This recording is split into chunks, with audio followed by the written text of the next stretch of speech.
And you know what happens if you buy a property under construction but it is not successfully built? You still service the loan without enjoying the property. Imagine the nightmare that you have. Please leverage as high as possible in buying properties. Purely for one reason, inflation. I always think that you should always buy to your limits and as close as your limits as possible.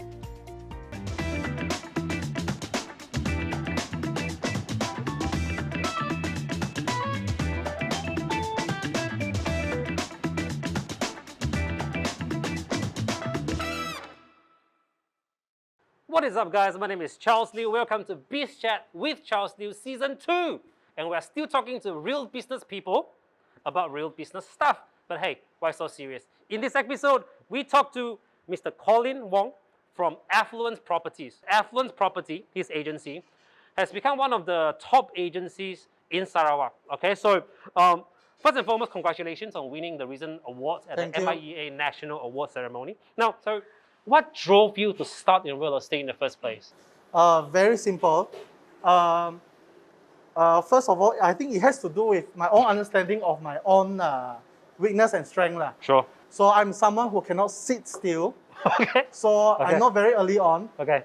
I have to sell something. Okay. That is my first requirement. Yep. It's definitely in sales because I cannot sit still in an office. No way that is going to happen. So the second requirement is, since I am going to sell something, I must find something that is the most expensive for me to sell. Okay. So that is my very simple understanding when I was 18 years old. Sure. So I often tell people that say, if Sarawak have this aeronautical selling airplanes, I will not be selling properties. Okay. I'll be selling aeroplanes because that will be the most expensive thing. So it's the pursuit of money. It's the pursuit of growth. Okay. And getting a good future for myself. Sure.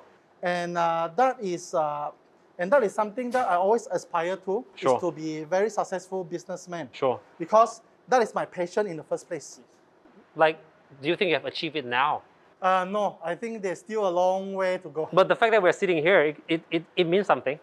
It means that this is the beginning Absolutely. of what I want to achieve. Yeah. Yes, yeah. Yes. So what do you want to achieve? Like, knowing that, maybe 18 years ago, 17, 18 years ago, yes. Right?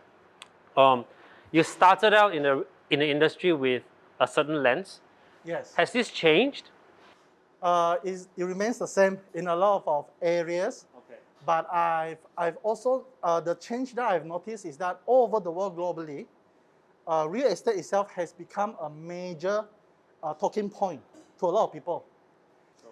And in big city like New York, how do you flaunt your wealth? Normally you say, I own this property in this address. But in New York, you say, hey, I rent in this particular street. It's called renting, yes. Meaning that owning a property is totally out. So these people will see property from the lens of very painful. Or for other people who can own properties, it is their source of future wealth that they can be preserved for the next generation. Understand. Now, a lot of people get into the industry thinking it's going to be easy money. You know why? Because when they sell a piece of land, for example, the commission is boom, right? Yes. So if it is so easy, why do we see people leaving the industry so often? Actually, we see a very high dropout rate. Yeah, why?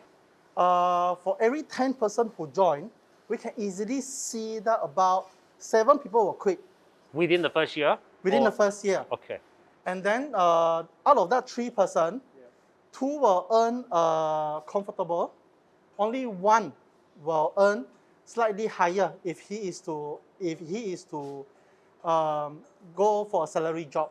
Okay. Why is the statistics so disproportionate to our perception of selling properties? Because number 1, I think it boils down to self-management. Nobody is going to tell you what to do when you wake up on that day. That is the most, I think that is the biggest challenge. Anybody who join in. There's no base salary, right? Zero base salary. It's all commission based. And you know what? If I want to attract more people, I can actually provide salary. But I've learned over the years that those who come for the salary will not perform. And those who can perform, they don't even bother with the salary. So this is the sales nature. of sales property sales. Sure. Okay. Yes. So for people who dropped out, like the 7 out of 10 that dropped out in the first year, so they're not prepared for it, like or what? Like they're just not cut out for it.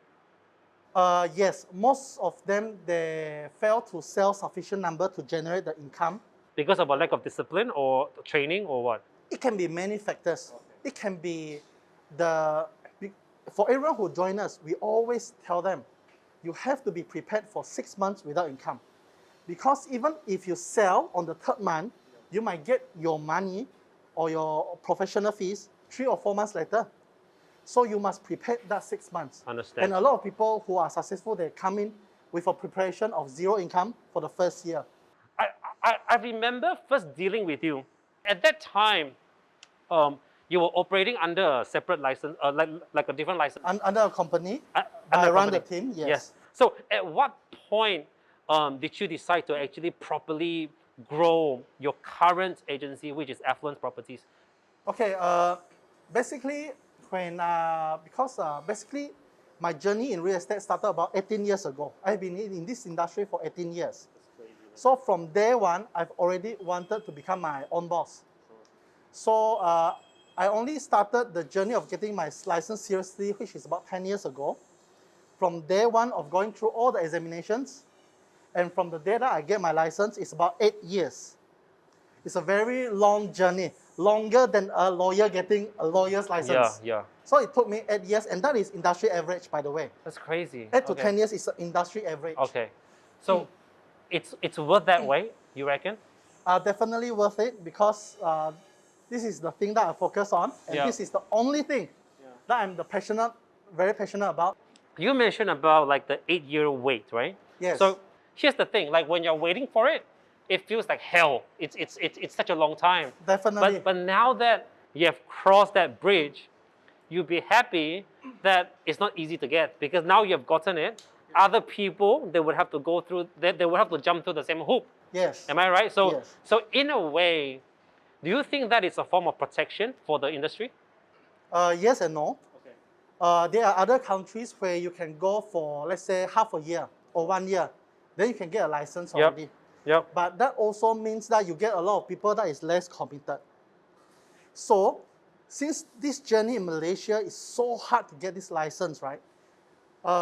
Not only, you see, the process of getting the license like this, you need to pass a certain amount of subjects, 11, 12 subjects. Yes. It covers laws, it covers property tax, it covers land law and all this very specialized knowledge. When you pass that, you still need to do 2 years of practical logbook. Yes. And you need to submit that and be approved that the activities that you do during that 2 years. After that, you need to go for interview. You have to fly all the way to KL, have 3 people interview you. And you know what? Out of that 3 people, if 2 like you, I have the experience of, hey, you are doing great. You are doing very well. You answer all the questions. 2 months later, I get the notice that I failed the interview. Because the system is such that when 3 people interview you, it only takes 1 who say no. You will not pass the interview. So I ended up going through 4 interviews before I pass it. Okay. So that is why this license is so difficult to get. But at the same time, of course, there's pros and cons. Yeah. It means that whoever has the license, you are to be guaranteed that there are someone who is fully committed in this business. Otherwise, nobody will go through that kind of 8 years. Thank you for that. Guys, we'll go to a break. When we come back, we'll ask Colin more specific question about the industry, and we're going to talk about some interesting, potentially sensitive issues. So we'll be right back.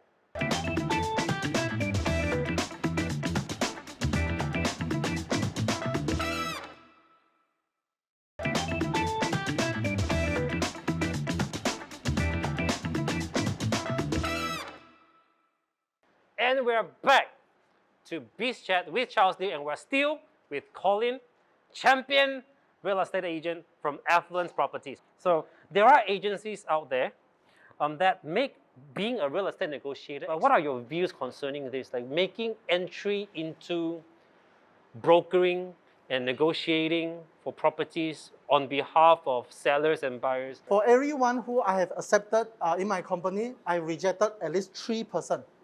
That means if I have 10, I rejected 30 people outright from the interview. Sure. So this is how much emphasis that we really put on recruiting quality people. Let's study about their business model. So the business model is very simple.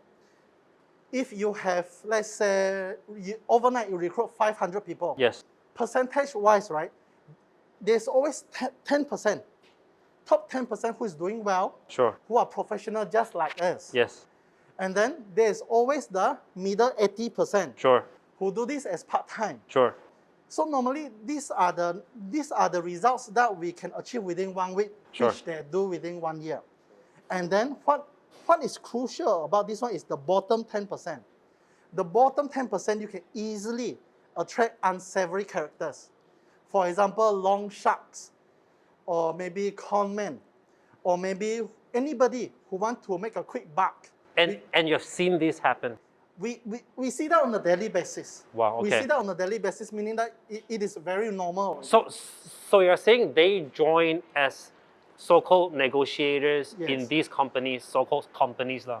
Yes, because that is what will happen if you don't filter people. Sure. So to recap, the top 10% is very well. Yes. The middle 80% is inconsequential. Yeah. The problem comes from the bottom 10%. So, Charles, let me ask you, what happened when the top 10% who are very professional and the bottom 10% that has very bad reputation, mess up all the transactions, give lousy and wrong advice, and may even get the clients into legal troubles? What happens to these top 10% and bottom 10% when they carry the same brand? Yeah. The high performers get dragged through the mud, right? Exactly. Yeah. Exactly. So that is why even when it started out, wow, overnight they have 500 agents, we think nothing of it. We have no desire to follow because we know how difficult and how painstakingly effort that you put into grooming well-performing and highly professional real estate agents. Now, Colin, let's talk about the real estate industry in Sarawak. Okay. Now, we noticed that yes, in West Malaysia, for example, or even other parts of the world, the property market will go through a cycle. Okay, so there will be prices going up, prices going down, but somehow Sarawak seems to be relatively working exclusive of all of these economic dynamics, in the sense that prices just seem to go up and up, and somehow we sell out every project still. Like what is the reason in your view? Actually, Charles, we are not free from the market dynamics. Sure, yeah, for sure. From our viewpoint, we may see that, hey, Kuching is oversupplied with properties. But the percentage of oversupply, when you compare to KL, we are this oversupply, if you compare to Johor, and KL is Johor is this oversupply. Yeah. So the market dynamic is still there. Sure. And if you see the type of developments, we don't have large development. So any developments in Kuala Lumpur, 2,000, 3,000, it's normal. Yes. For here, if you have one condominium, 2 condominiums with 400, that is considered big in our scale. Yeah. So in terms of answering your question, the reason is our oversupply is still not as bad as Kuala Lumpur. Sure. And the market is not big enough, basically. The market is still not big enough. Understand. That's perfect. Now, going back to your own agency, let me ask you this. Any regrets starting your own agency?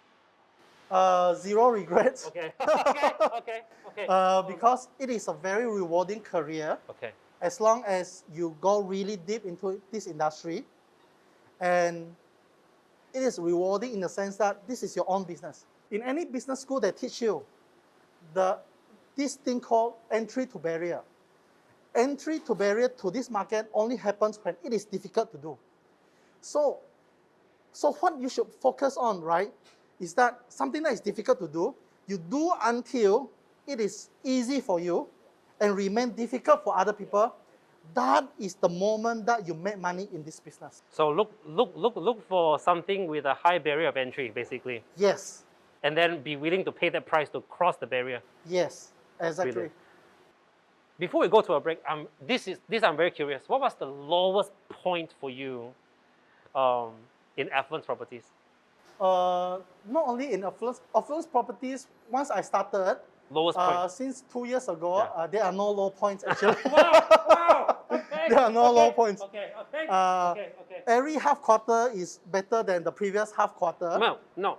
When I say lowest point means like the most challenging part of your career, and you feel like you want to give up. Have you experienced that? Many times. Okay. So give us the- one example of the things that make you feel, geez, man. I mean, I could throw in the towel right now. Basically, I would like to point out two segments of this particular journey. Sure. The first one is I have about, I think, 4 months without sales. I tell you, it is really depressing and really discouraging. But during that time, when nobody else have a website, I create a website.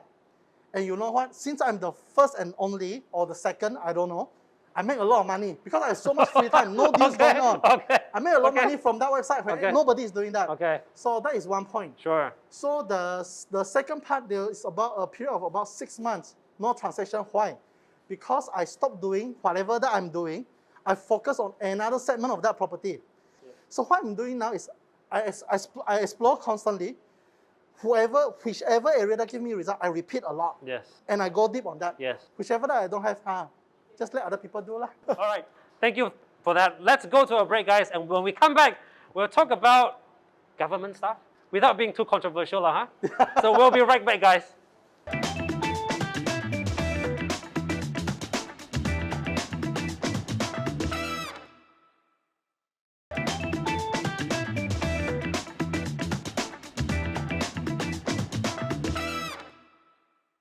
And we're back to BIZ Chat with Charles Liew, and we're still with Colin Wong from Affluence Properties. Colin, are there any things that you think relevant authorities or the government could do to actually make the real estate industry better, whatever that means? Actually, what I think about the current government, they are doing, I think they have put a lot of attention already for Sarawak government. Really? I think compared to other governments that we have observed, I think Sarawak government have been paying a lot of attention.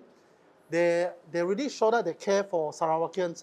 Sure. This is what I see, because they introduced things like Astro MYTV and some lower cost houses, and now they are introducing the first down payment for first home buyers. Yes. And then in terms of our federal government, they have incentive for first home buyers as well. Yes. So I think they are considerably doing well. Sure. The only thing that we really think that it will not be limited to property. Sure. It will be a more general economics, meaning that raising the standard of living for everyone. Yeah. So property is always closely related to the economy of the people.